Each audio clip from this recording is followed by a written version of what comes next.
지난번에 우리가 이제 도시의 얼굴 시리즈 런던 어, 3번에 걸쳐서 했고 또 파리 3번에 걸쳐서 했습니다. 그 6번 했네요. 그죠? 벌써 상당히 그죠? 시간이 빨리 가요. 한 달 반이라는 시간 동안에 여러분들 뭐 어떻게 좀 도움이 됐습니까? 런던하고 파리를 좀 이해하시는데 예, 그래서 제일 중요한 건 마숑 그죠? 파리의 애국가를 모른다고 하면 프랑스를 모르는 거죠. 파리를 모르는 거죠. 그러니까 파리를 아무리 100번, 1000번을 가도 프랑스 애국가를 여러분들이 모른다는 건 파리를 모른다는 거예요. 파리라는 도시는 그런 시민 정신에 의해서 오스만 시장에 의해서 만들어졌기 때문에 큰 도로와 계획이 그죠? 그래서 파리 올림픽도 개막식에 그런 프랑스 시민혁명이 1789년, 그죠? 너무나 많이 얘기했다, 그죠? 1789년, 그죠? 시민혁명에 의해서 이루어졌고, 또 오스만 시장의 도시계획, 그 다음에 그 전에 이제 시민혁명의 100주년을 기념하기 위해서 에펠탑이라는 걸 건설하게 돼 있고, 그죠? 그런 역사성을 좀 끌고 가야 여러분들이 파리를 이해하는데 알지. 그냥 말에 좀 알고, 뭐 생제를 좀 알고, 뭐 또 주요 명소를 안다고 두 도시를 이해한다는 건 사실 되게 어려운 일이죠. 그래서 도시는 도시가 만들어질 때 옛날에 고대 도시도 그렇지만 역사성이 있기 때문에 장소의 역사성이 물리적으로 과거와 현재와 미래를 연결해주는 브릿지가 되는 거죠. 그죠? 대표님 설계하는 때, 그죠? 단순히 아름다운 공간을 선과 명과 점을 연결하는 어떤 하드웨어적인 것보다는 그런 역사적인 스토리의 베이스에 과거와 현재와 미래를 연결해주는 브릿지, 거기에는 스토리가 있는 거죠. 그래서 영국하고 런던하고 파리에 대한 문명이 되게 중요한 거고, 영국이라는 나라와 파리라는 나라는 유럽에 있어서 많은 전쟁을 했지만 나름대로의 독립성을 유지하면서 이끌어왔다. 그렇기 때문에 런던하고 파리를 제가 처음에 강조했던 거고, 근대 시민 국가의 기초를 마련했던 우리가 얘기했던 영국은 마그나 카르타라는 그레이트 차터죠. 대헌장을 통해서 왕이 중세시부터 강력한 왕권을 벗어나서 귀족이나 어떤 통민들과의 회의를 통해서 어떤 마음대로 세금을 매기거나 마음대로 왕이 그걸 하지 못하도록 한 첫 번째 그런 법을 만들었던 게 영국이었고, 두 번째는 지금에 있는 우리가 대통령제라든지 많은 나라들이 이렇게 투표해서 대통령제를 한다든지 그 근대 국가의 기초를 다루었던 나라가 프랑스, 바로 1789년에 했던 시민혁명의 베이스가 돼서 미국도 독립을 하게 되고 많은 나라들이 이렇게 독립을, 그래서 영국과 프랑스의 그 문화적인 그 베이스를 안다는 건 너무나 중요한 일입니다. 오늘은 그 다음에 또 중요한 나라를 꽂았는데 오스트리아 비엔나 편입니다.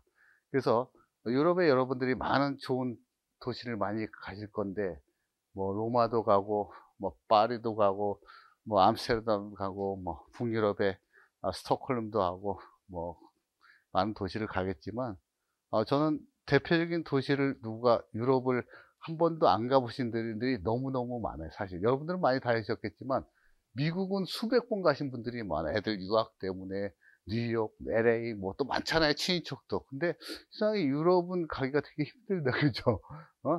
또 아시아는 또 일본도 많이 가고 중국도 많이 가는데 유럽에서 이 세계 도시 런던, 파리, 비엔나 정도를 이해하면 역사적으로 다른 도시는 굳이 갈 이유가 없다. 예를 들어서 비슷비슷하니까 그냥 자연이 아름다운 도시다. 그래서 오스트리아는 왜 그러면 오늘 이 강의를 끌고 왔느냐, 유럽의 650년이라는 동안 유럽의 3분의 1을 통치했던 나라죠. 그런 합스부르크 그 왕가가 통치를 했다. 그러니까 오스트리아를 이해하지 못하고 유럽을 한다? 그거는 인정해주지 않아. 오스트리아의 역사를 모르는데 어떻게 유럽을 네가 알아? 이렇게 할 정도로. 왜? 650년 동안 통치를 했잖아요. 유럽의 역사 3분. 영국하고 프랑스를 제외하고 거의 대부분의 땅이 오스트리아 합스부르크 왕가가 통치를 했다. 뭐로? 아까 우리 정호경 회장님이 얘기했던 주걱턱, 유전병으로 유명했던 그런 근친 결혼 정책으로 인해서. 그 중에서 이제 오스트리아 그런 합스부르크를 대표로 하는 그런 나라의 수도가 우리 비엔나잖아. 그죠? 비엔나 하면 떠오르는 게 뭐예요? 비엔나. 그냥 막연히 비엔나. 어? 어? 음악. 오케이. 주시죠. 음악. 누구? 모차르트죠. 딱 나오죠. 또 김정은 대 비엔나 하면 뭐가 나와요? 마리 앙뚜아네트, 테레지아 여사의 막내딸이었던 프랑스의 루이 16세에 시집을 갔었던 앙뚜아네트. 또 공주 말고 여자 말고 다른 거. 또 뭐 생각나? 이주철 대표님. 그냥 막연하게 비엔나 음악, 비엔나 소세지. 또 좋아요. 또 역시 굶주리셨나 어렸을 때. 이게 좀 뭐가 커피. 또 뭐 생각나 우리 정 대표님? 비엔나 하면 그냥 막연히 비엔나 하면은 내가 누구한테 비엔나 뭐지? 뭐가 있을까? 응? 구애가나 뭐 이거 가지고 비엔나면 이제 여러분들이 아까 지금 얘기했지 음악과 미술 그죠? 뭐 세션이라는 분리파 그죠? 에곤 실레든지 클리프랜드 문화 예술 있고 또 음악 그죠? 여러분 신년 음악회 들어보셨죠? 매년 신년 음악회만 비엔나 오페라 합창단이 전 세계를 대상으로 하는 비엔나 합창단. 비엔나면 또 소년 합창단. 그죠? 전 세계에 3개 팀이 있어요. 나중에 설명을 드리지만, 소년 합창단이. 가장 중요한 거는 앞서 말한 유럽의 650년 역사를 이렇게 장악했던 합스부르크 왕가의 임페리얼이라고 왕가. 그래서 우리가 이제 표현을 할 때 임페리얼 and contemporary라고 하는데 지금 옛날에 650년간 그 유럽의 전체를 3분의 1을 장악했던 왕가의 어떤 핵심 수도였죠. 그 비엔나고 최근에 이제 그런 도시를 전 세계에서 아마 내 생각에는 한 거의 9년에서 10년 동안 전 세계에서 가장 살기 좋은 도시 1위를 항상 자랑을 했죠. 비엔나가. 그 다음에 찌리 정도. 그죠? 1, 2. 그 다음 암스테르담. 1, 2, 3위는 순위가 변동이 약간 있었지만 비엔나, 찌리, 암스테르담 이 정도가 항상 전 세계 살기 좋은 도시. 근데 항상 비엔나는 거의 첫 번째로 꼽히는 거죠. 음악과 예술의 도시고. 그죠? 옛날에 왕가가 있었던 도시고 너무나 아름다운 도시고 또 그 도나우공항이 흐르는 도시입니다. 그래서 우리가 비엔나를 설명할 때 이렇게 설명을 하죠. 여기 보이죠? 임페리얼 컨템포러리. 이건 오스트리아 대사관에서 제가 하나 얻어온 겁니다. 번역한 게 있었고 거기서 설명하기 그렇게 설명합니다. 음악과 미술이 있는 도시. 제가 설명한 건 비엔나 커피 누가 얘기했지만 그런 도시입니다. 그러면서 오늘 오스트리아 비엔나로 한번 여러분들과 함께 떠나보겠습니다. 이게 이제 비엔나의 전체적인 시내 전경입니다. 제가 이렇게 비엔나의 전경을 여러분들이 가보신 분도 계시지만 한번 위에서 찍어서 스케치를 한번 해봤습니다. 그래서 오늘 여러분들한테 강의 드릴 내용은 과연 비엔나를 들어가기 전에 도시가 국가 경쟁력의 시대에 도시도 중요하지만 그 국가가 과연 어떤 도시인가를 먼저 아시면 도움이 되겠으며 두 번째 비엔나는 도시는 어떤 도시일까? 비엔나 도시나 재생이나 개발은 어떻게 개발이 했을까? 그 다음에 비엔나의 랜드마크, 비엔나의 명소, 기타 현황 이렇게 테마로 강의를 할 예정인데 그래서 원래는 이제 90분에 여러분들한테 비엔나를 설명하려고 했는데 제가 강의 자료를 준비하다 보니까 거의 뭐 파리만큼 되게 중요한 도시더라고요. 그래서 이걸 좀 나누어서 2번 아니면 3번에 강의를 하면서 좀 나눠서 해보려고 합니다. 여기는 여러분들 아시는 분, 가보신 분, 여기 가보셨죠? 어딜까요? 비엔나는 아니죠. 할슈타트 가보셨죠? 제가 찍은 사진. 근데 비가 지금 약간 와가지고, 어, 저기, 구름이 내려오는 사진입니다.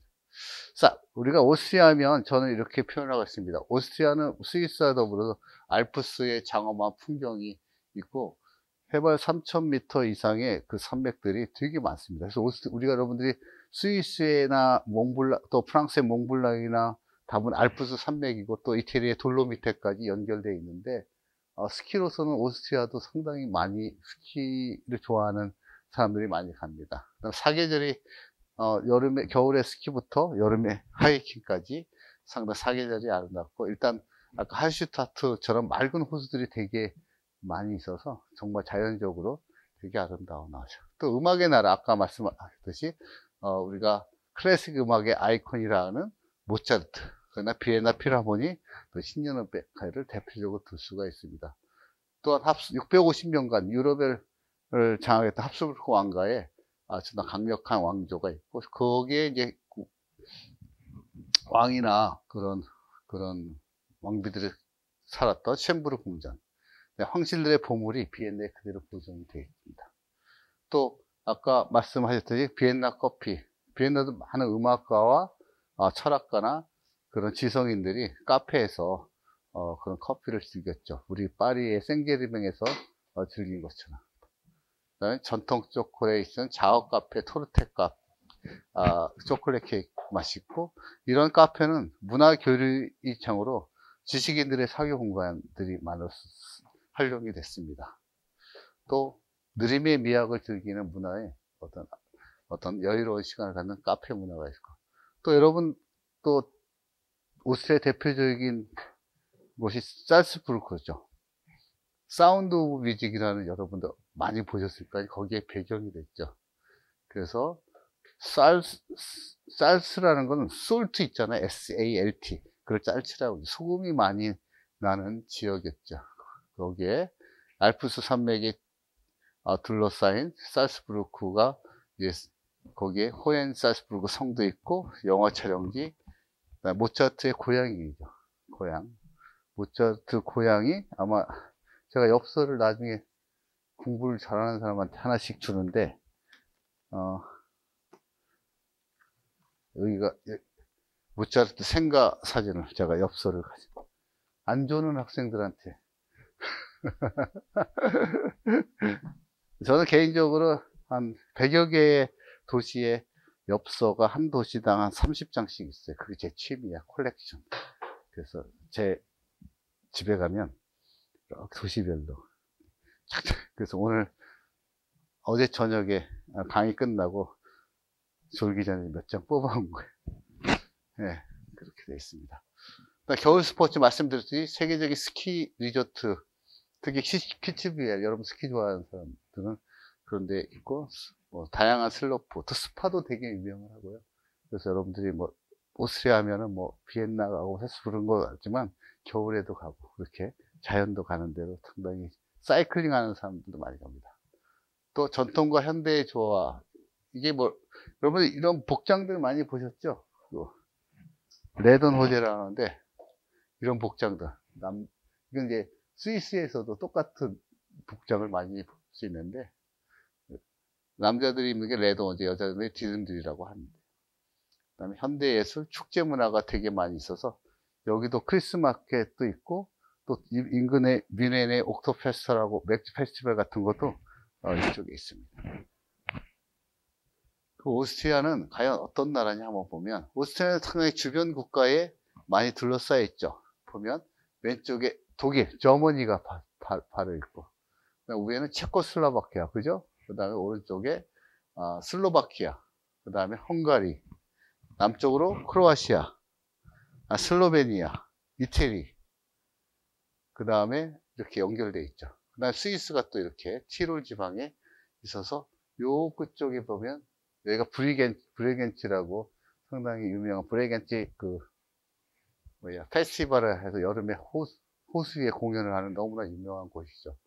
그래서 쥐리히에서 2시간 반밖에 안 됩니다. 그 중에서 이제 수도가 비엔나가 이쪽에 있죠. 그래서 20세기 초반에는 이 오스트리아하고 헝가리, 슬로바키아. 이쪽이 다 오스트리아, 헝가리 같은 나라였어요. 같은 나라. 1917년까지. 그래서 부다페스트, 우리가 이제 동유럽 여러분들이 여행하시면 비엔나하고 부다페스트, 프라하 이렇게 뭐 최근에는 여러분들이 여기 루지, 이게 뭐라고 있는지 루지 뭐라고 읽어요? 슬로베니아 수도 누지블리아나? 누블리아나. 저도 몇 번을 가봤는데 여기도 되게 뭐 조그만 데예요. 근데 되게 예쁜 곳으로 최근에 많이 방문하는 지역입니다. 있고, 오스트리아 국가는 남한보다 다소 조금 적고요. 약 900만 명. 인구가 되게 적죠. 뭐 1000만 명. 서울의 인구가 990만 정도 되는데.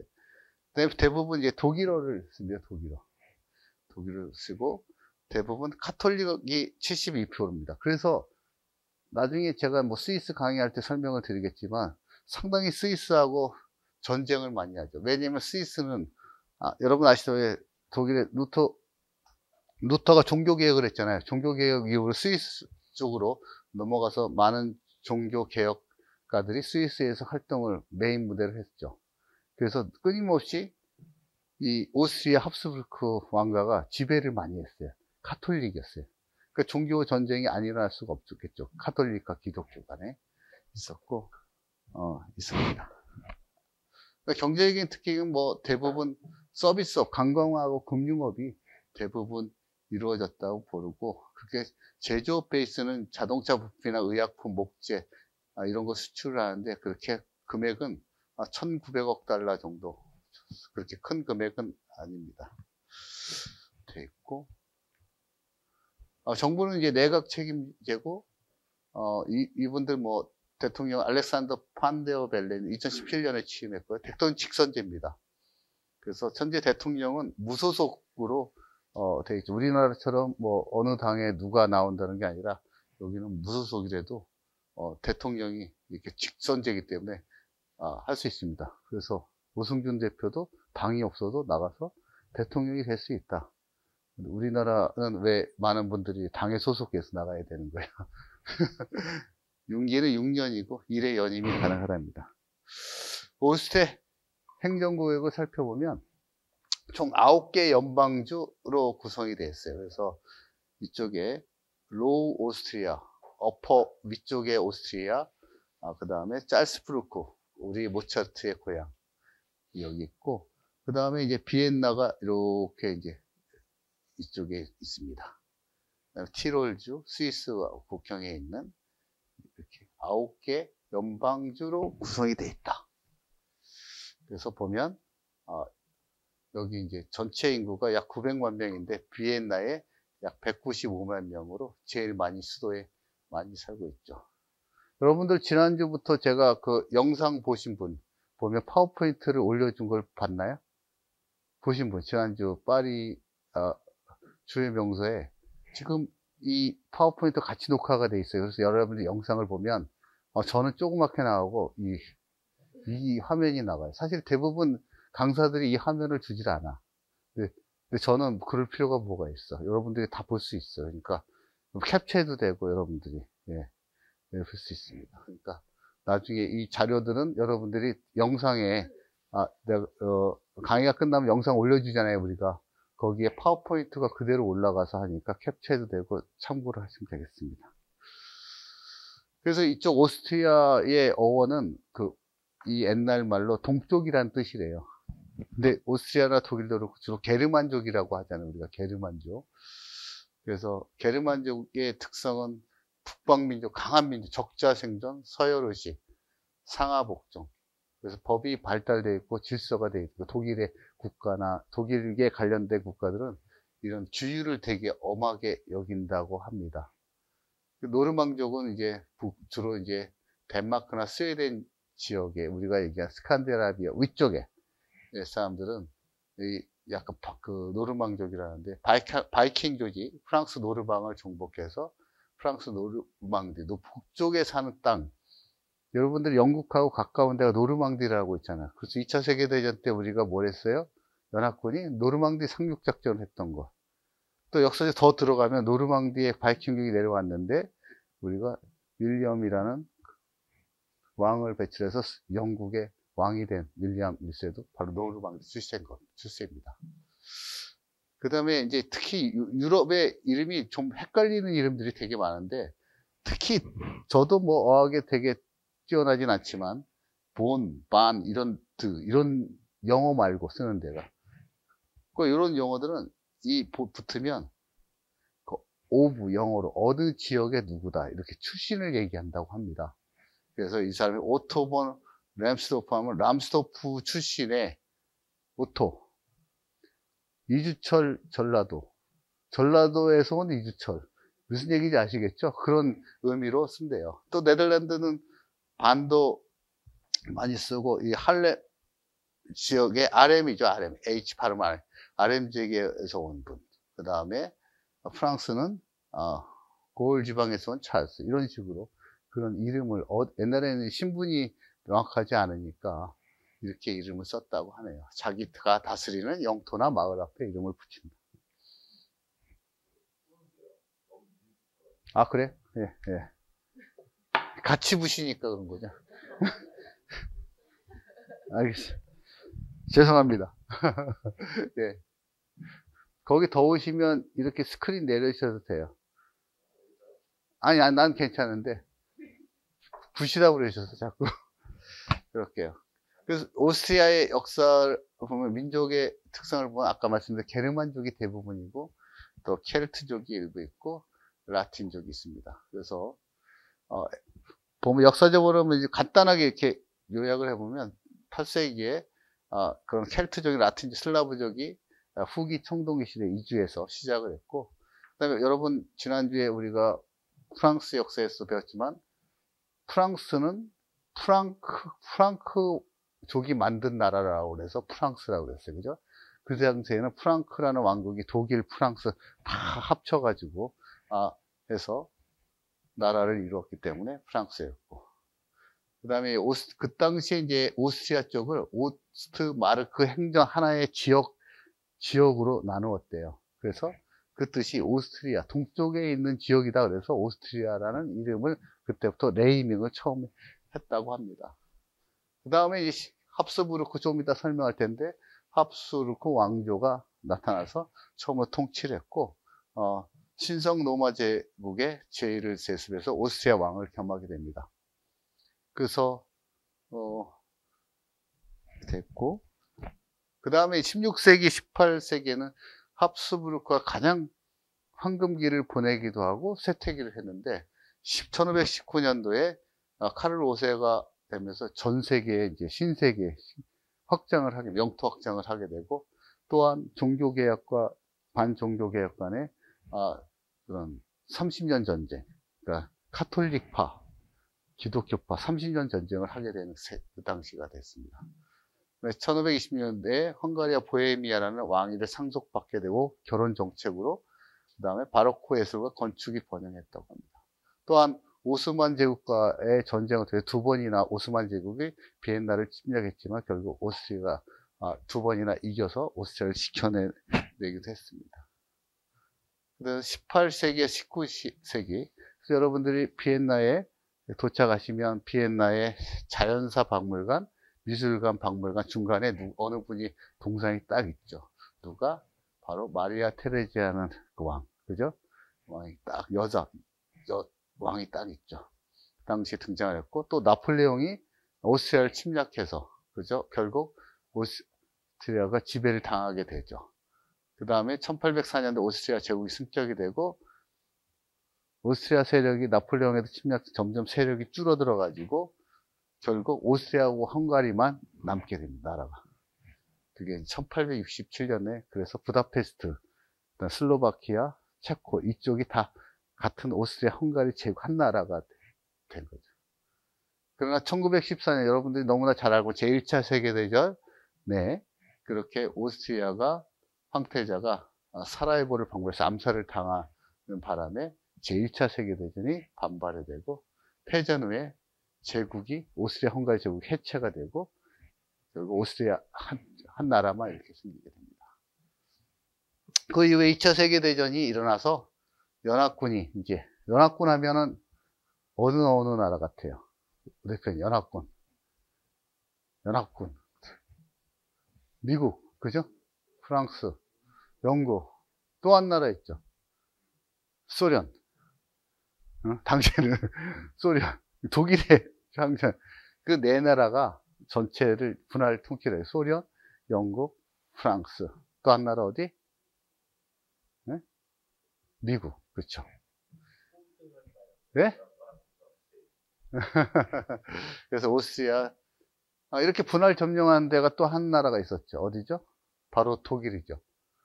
독일이 패전했을 때도 마찬가지로 독일도 4개 나라가 통치했죠. 그래서 여러분은 나중에 베를린 시간에 강의를 했지만 베를린에 가면 원래 베를린의 서독과 동독으로 나누어졌잖아요.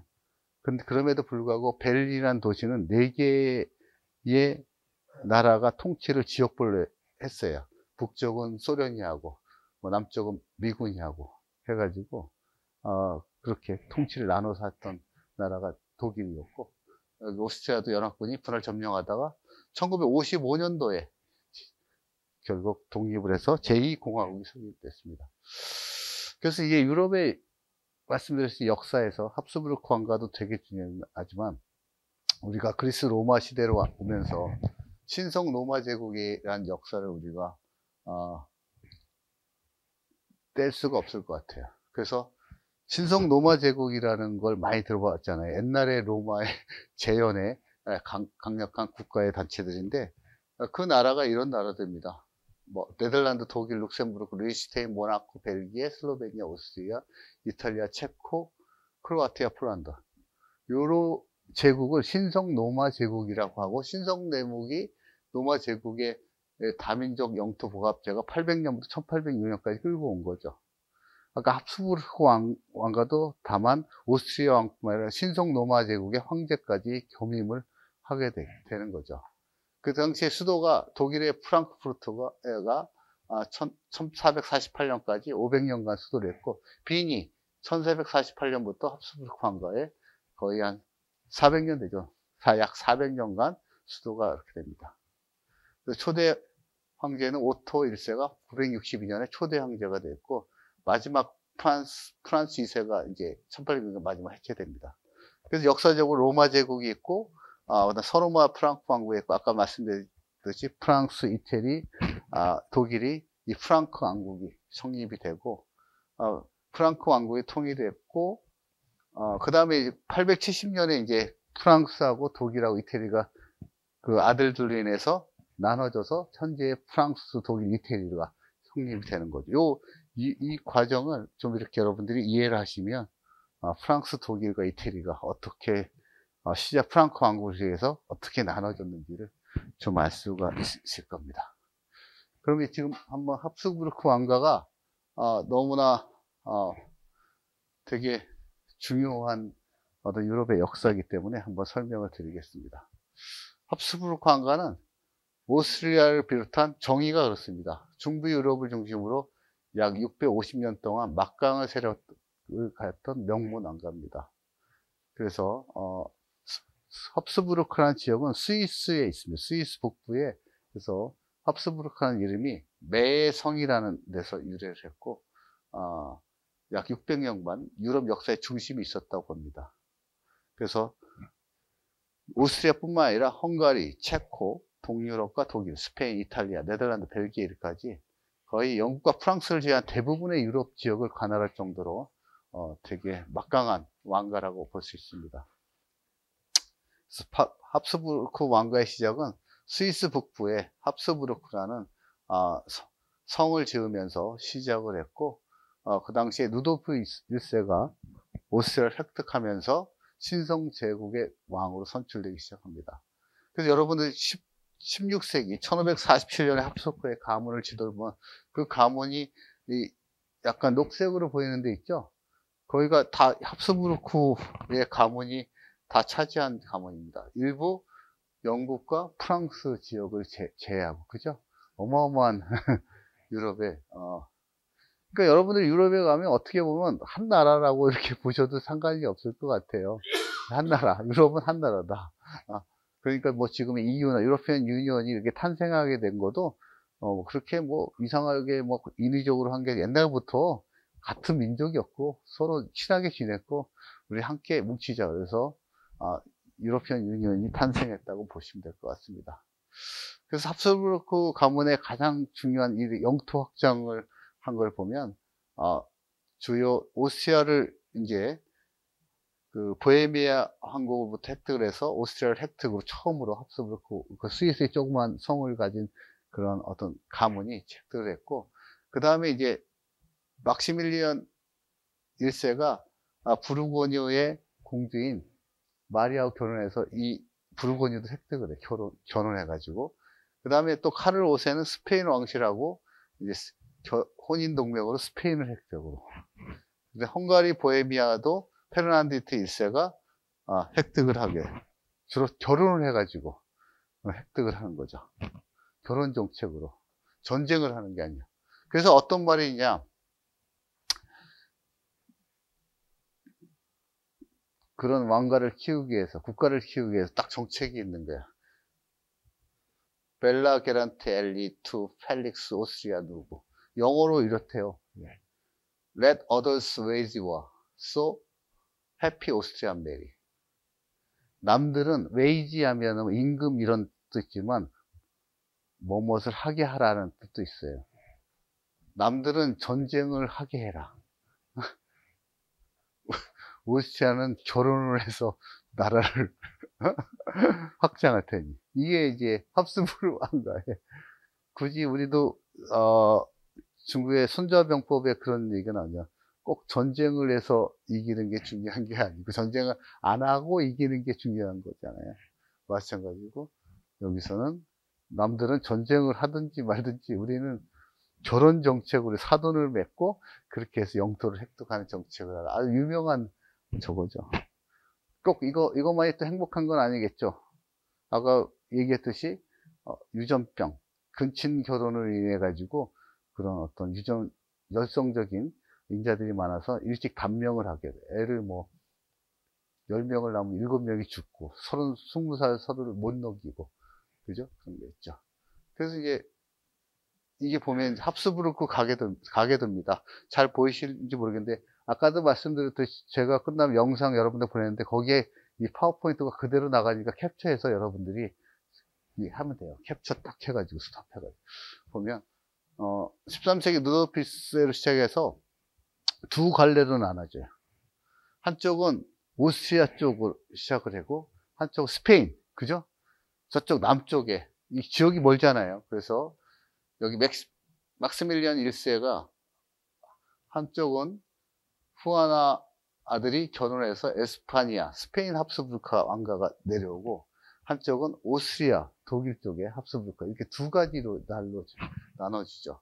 여러분이 아까 얘가 사진을 보여드린 그 공주니 마르가리타, 아까 벨라스케가 그린 공주가 여기 스페인계의 공주고, 그 다음에 여러분들이 잘 아시는 파리 강의에서 들었던 16세였던 마리 앙뚜아네트가 바로 오스트리아 합스부르크의 여기 있죠. 마리아 테레지아 여사의 딸인 앙뚜아네트가 루이 16세하고 결혼을 해가지고 단명한 사람. 이렇게 두 군데로 하나는 오스트리아 합스부르크, 하나는 에스파냐 합스부르크. 이게 헷갈리면 이제 막 뒤죽박죽이 되는 거예요. 한쪽은 스페인 쪽에 이렇게 줬고 한쪽은 오스트리아죠. 이해되셨죠? 그러니까 두 쪽으로 나누어서 줬다.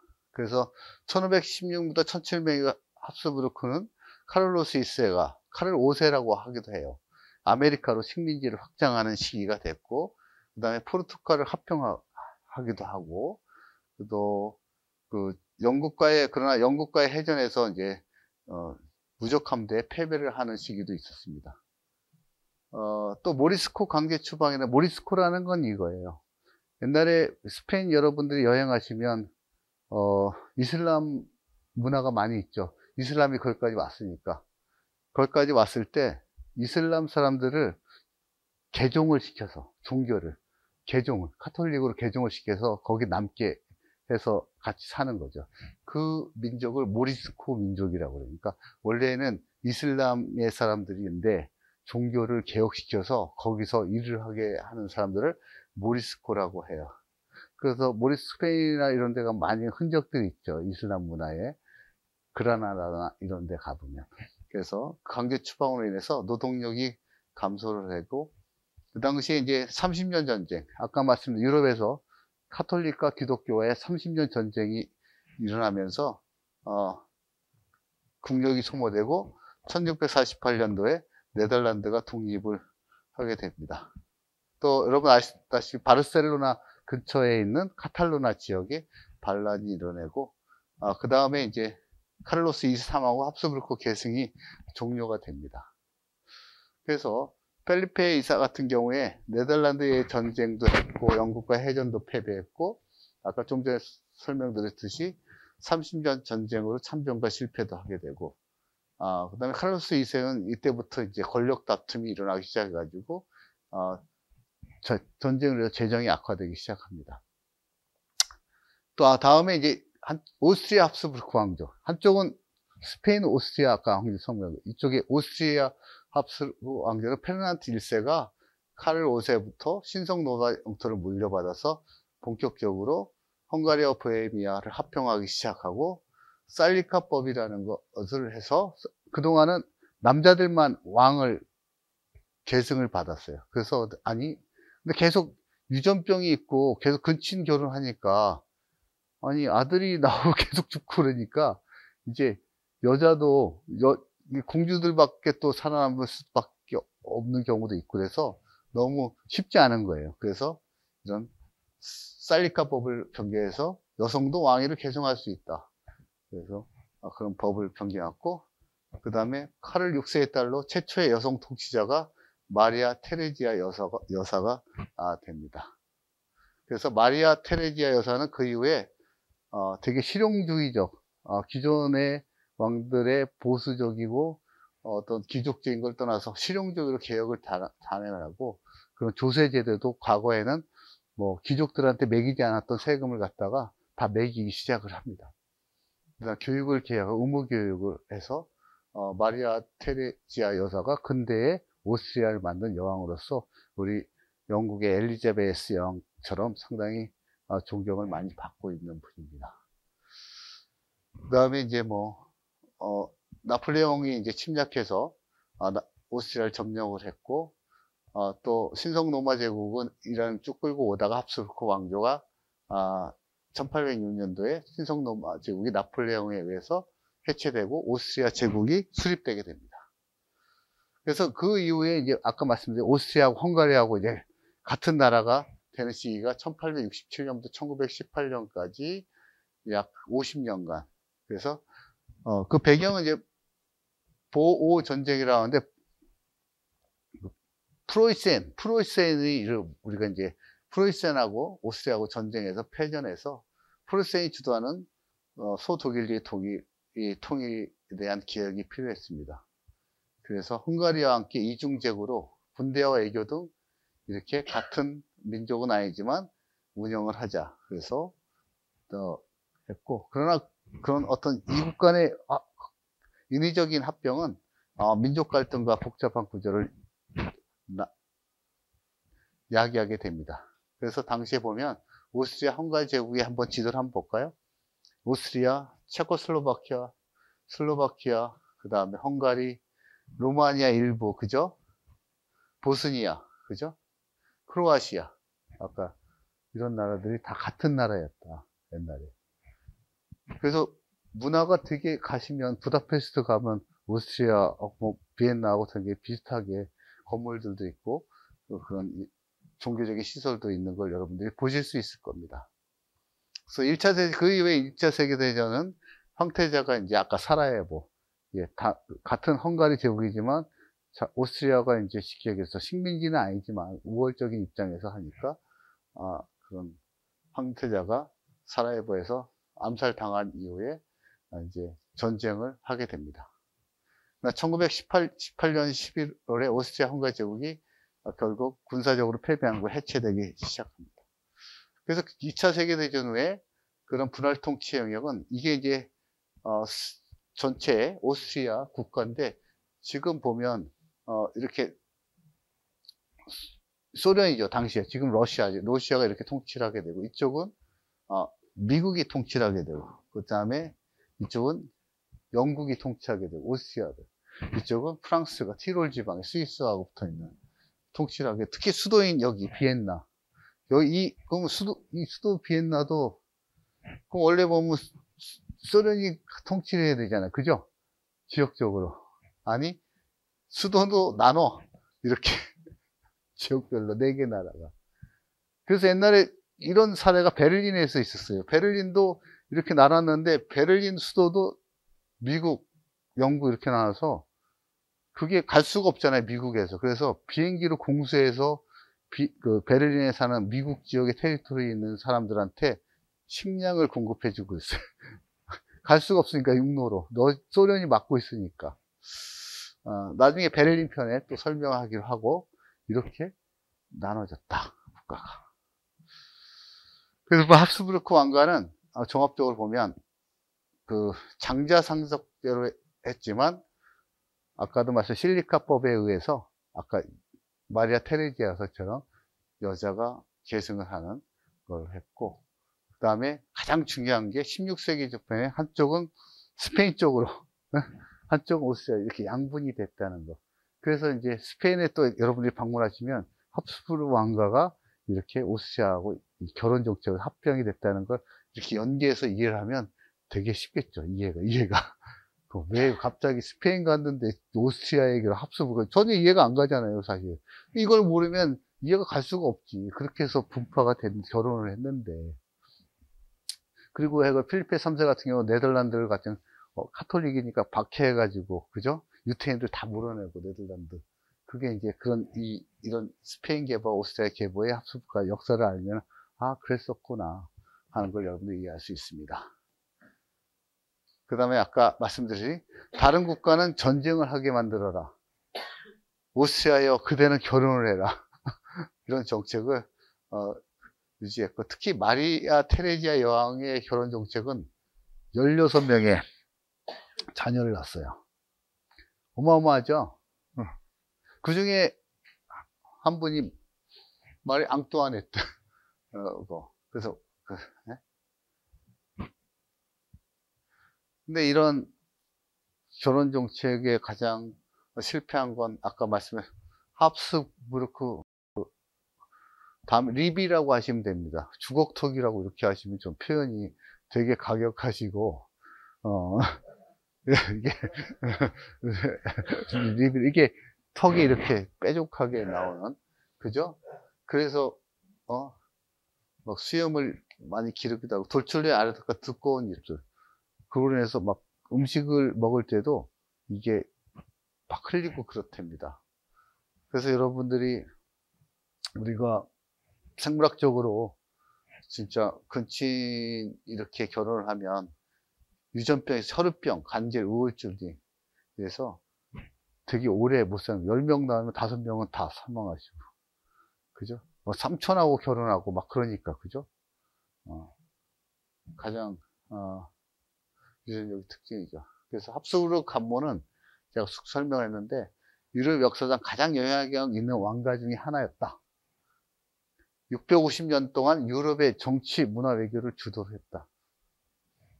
그러면서 결혼 정책을 통해서 영토를 확장해가지고, 그러나 또 한편으로 그런 예술가 문화, 베토벤이나 이런 세션파라든지 이런 많은 문화를 후원제 역할을 했고, 근대 무렵 형성의 가장 중요한 또 역할을 지금 현재의 국가로 나누어지는 역할을 하게 됐습니다. 그래서 민족주의의 부상과 그런 내부적인 갈등이 19세기에 많이 일어났는데 그 원인을 제공하기도 했지만 또 그 유산은 현재 많이 남아 있습니다. 여러분 합스부르크 왕가에 대해 조금이라도 이해는 됐죠? 뭐 다 알 필요는 없을 것 같은데 그래도 그 이해를 하시고 비엔나를 가시면 좀 좋지 않겠나. 그래서 그런 합스부르크 왕가가 모차르트나 베토벤이나 하이나 구스타프 클림트 문화예술 후원을 많이 했고, 또 바로크 미술이라고 하는 벨라스케스 아까 말씀드렸죠. 렘브란트, 베르니니, 루벤스 이런 네덜란드 화가들 후원도 많이 했고, 또 빈필하모니 음악에 있어도 후원을 많이 하고, 오페라 극장도 져서 상당히 문화예술의 분야에서 상당히 기여를 해서, 여러분들 그래서 비엔나에 가는 이유도 아마 지금 설명한 그런 문화예술에 대한 흠뻑 빠지기 위해서 가지 않으실까 그런 생각을 해봅니다.